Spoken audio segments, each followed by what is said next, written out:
Primeiro princípio é o da interpretação literal. Sempre tome o significado claro e literal de cada versículo, exceto onde for absolutamente impossível fazê-lo ou a menos que a passagem seja obviamente figurativa. Você diz: como você sabe quando é figurativo? A Bíblia define suas próprias figuras, por exemplo, quando Jesus fala sobre cães e suínos em Mateus capítulo 7, verso 6, não deis o que é santo aos cães, nem lenceis aos porcos as vossas pérolas, para que não suceda que as pisem com os seus pés, e voltando-se novamente, vos despedacem. Não há necessidade de ir a uma bolsa de estudos ou a qualquer igreja para obter alguma definição particular, afixada artificialmente em definição desses termos, quando Simão Pedro lhe disse que eles eram falsos profetas, homens perdidos e falsos mestres, segundo a Pedro capítulo 2, verso 1 e 22. Mas também houve falsos profetas entre o povo, assim como entre vós haverá também falsos mestres, que introduzirão encobertamente heresias condenáveis, e até mesmo negando o Senhor que os comprou, trazendo sobre si repentina destruição. Mas isto lhe sobreveio de acordo com um verdadeiro provérbio: o cão voltou ao seu próprio vômito, e a porca que foi lavada chafurdou-se de lama. A Bíblia diz o que significa e significa o que diz. O velho ditado é: onde o sentido claro das Escrituras faz sentido, não procure outro sentido. Você não deve atribuir nenhum significado alegórico às Escrituras que o Espírito Santo não coloque ali. Agora, quando o sentido de uma passagem é obviamente figurativo, isso é uma coisa. Aquelas ovelhas em João capítulo 10 não são obviamente as criaturas de quatro patas no campo comendo grama, mas novamente, a Bíblia define suas próprias figuras, João capítulo 10, verso 25 e 29. Um exemplo é a religião romana que toma certas passagens que são figurativas como literais e vice-versa. O exemplo flagrante é aquele copo e aquele pão em Mateus capítulo 26, verso 26 e 28. O sacerdote católico dirá a você: esse é o corpo e sangue literal de Jesus Cristo, dado sob as figuras do pão e do vinho. Ele lhe dirá isso, embora Jesus Cristo tenha dito: a carne para nada aproveita. João capítulo 6, verso 63, e Paulo lhe disse que a comunhão e união do corpo e sangue de Cristo são os próprios cristãos. 1 a Coríntios, capítulo 10, verso 16 e 17. O pão e o vinho novo na ceia do Senhor são figuras, e a Bíblia diz o que essas figuras significam. Segundo princípio, é o da primeira menção. A lei da primeira menção é que a primeira vez que uma palavra aparece nas Escrituras define o tom, as associações e o significado básico da palavra em todo o restante das Escrituras. Claro, a definição da palavra pode ser esclarecida, estendida, contrastada ou qualificada, mas o significado original percorrerá toda a Bíblia. Por exemplo, a primeira vez que a palavra amor aparece em sua Bíblia, tem a ver com o amor de um pai por seu filho, não o amor de um homem por uma mulher. Isso é para mostrar a você que se você quiser entender o amor de Deus, você tem que comparar o amor que você tem a seu filho porque o pai ama o filho. João capítulo 3, verso 35, e capítulo 5, verso 20. Romanos, capítulo 8, verso 39, Efésios, capítulo 1, verso 6. Outro bom exemplo é a palavra pecador. A primeira vez que essa palavra aparece na Bíblia, é uma referência aos sodomitas, Gênesis capítulo 13, verso 13. Portanto, em todo o resto da Escritura, a sodomia é um pecado terrível, Levítico capítulo 18, verso 22, e capítulo 20, verso 13, Romanos, capítulo 1, verso 26 e 27, 1 a Coríntios, capítulo 6, verso 9. Não é gay ou um estilo de vida alternativo, é um dos pecados mais imundos que qualquer pecador pode cometer. Terceiro princípio, é o da aplicação primária.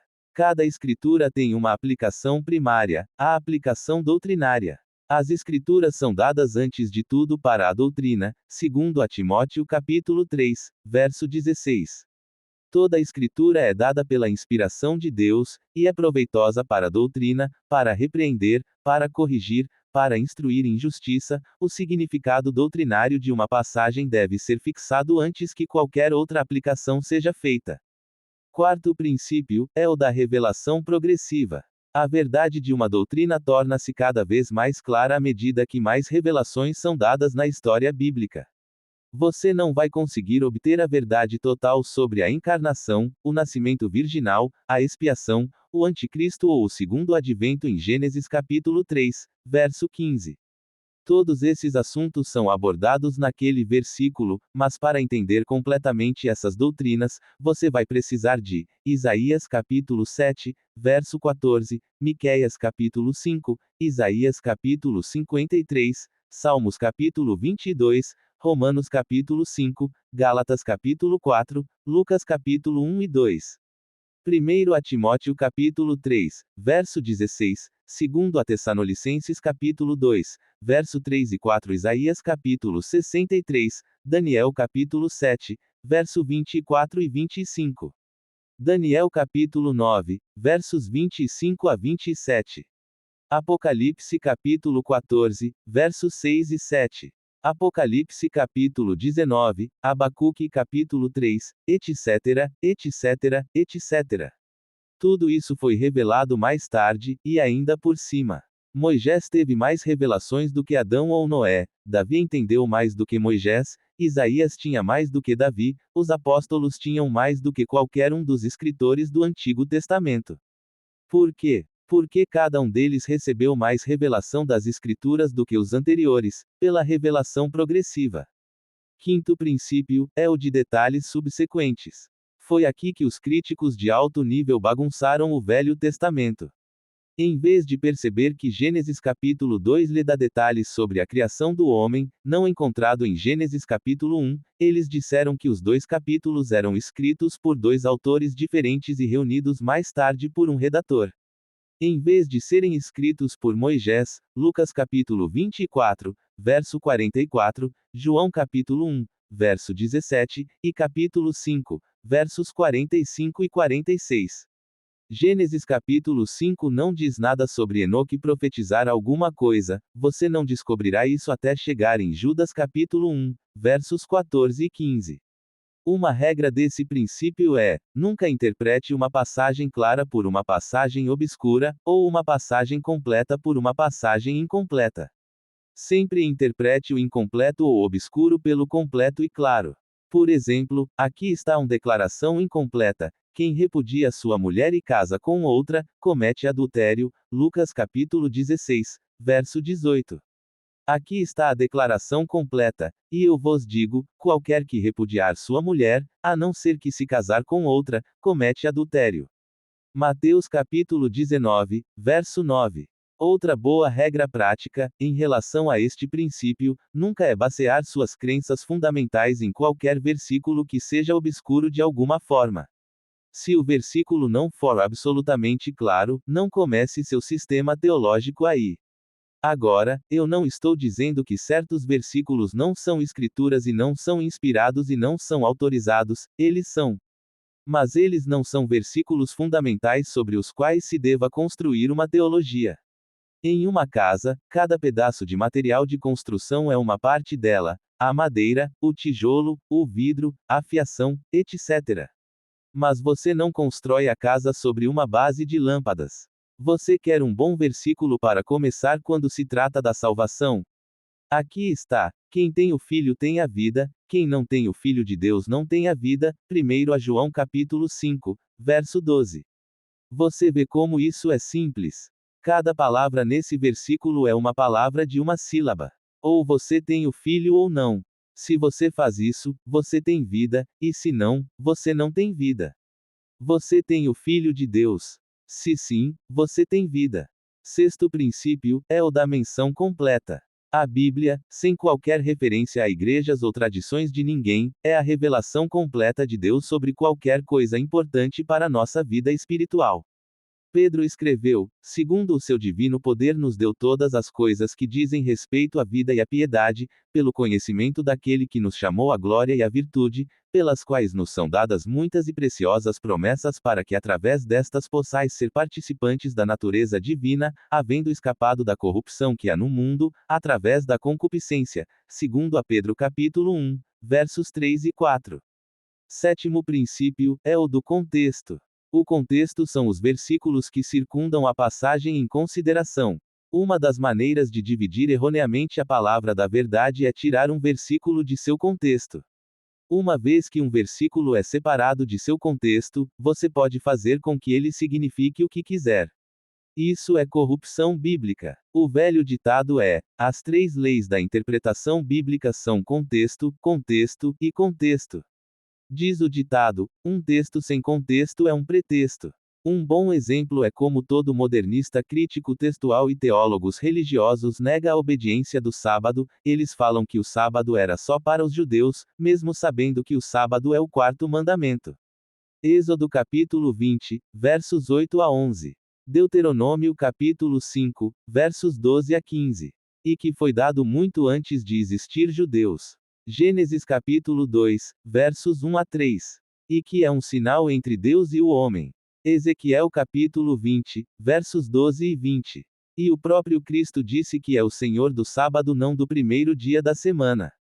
Marcos capítulo 2, versos 27 e 28. E que foi o próprio Deus que escreveu o sábado nas tábuas de pedras que deu para Moisés no Monte Sinai. Êxodo capítulo 31, verso 18. Agora, em relação a esta questão de contexto, deve-se sempre perguntar ao estudar uma passagem: quem está falando e com quem ele está falando.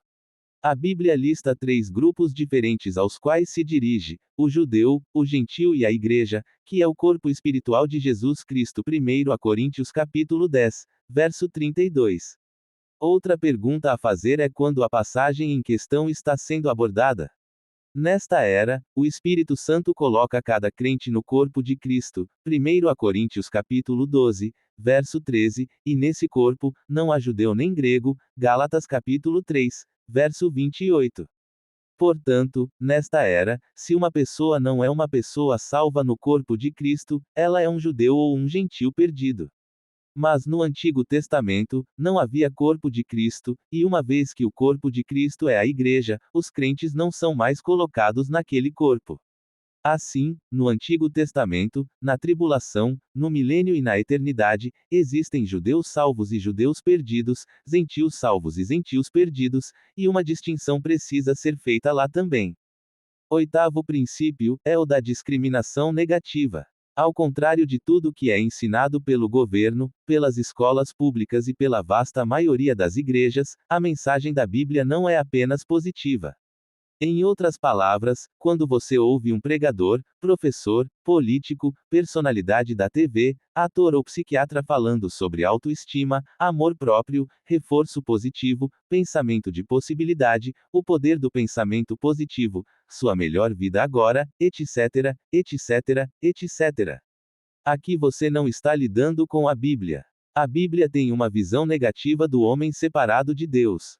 Na Bíblia, o homem nasce neste mundo morto espiritualmente, um filho da desobediência e um filho da ira. Efésios capítulo 2, versos 1 a 3.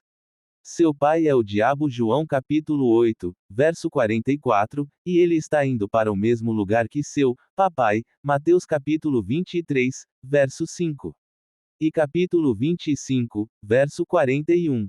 Não há nada de bom no homem. Romanos capítulo 7, verso 18, sua garganta é ruim, sua língua é ruim, sua boca é ruim, seus pés são ruins e seus olhos são ruins. Romanos capítulo 3, versos 13 a 18. O homem natural em seu estado perdido está sozinho neste mundo sem qualquer esperança porque ele não conhece a Deus. Efésios capítulo 2, verso 12, e Deus não o conhece. Mateus capítulo 7, verso 23. A única esperança oferecida aos homens é a revelação de Deus em sua palavra e em seu Filho Jesus Cristo. Fora disso, o homem é um cão morto, seja deste lado ou do outro lado da sepultura. Qualquer interpretação da Bíblia que não siga o que você acabou de ler é uma interpretação falsa. No Antigo Testamento, eram os falsos profetas que pregavam a mensagem positiva, ver 1 Reis capítulo 22, Jeremias capítulo 23. Além disso, a Bíblia é o livro mais discriminatório que você já leu.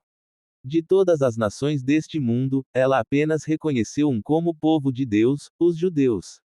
De todas as cidades neste mundo, apenas reconhece uma como a capital de Deus, Jerusalém. De todos os líderes religiosos que surgiram no cenário mundial, apenas reconhece um como o único caminho para Deus, Jesus Cristo. Você fala sobre discriminação, é isso. Como de árabes, muçulmanos, católicos, brancos e negros estão fora da realidade bíblica. Meca, Roma, Washington, DC e Nova York não vence, Maomé, Buda, Maria. Lao Tse, o Papa. Dalai Lama, etc., são espaços em branco perfeitos. Integração, ecumênico, universalismo e comunidades globais não têm nada a ver com a verdadeira interpretação bíblica. Você vai vir a Deus o único caminho verdadeiro, sim ou não?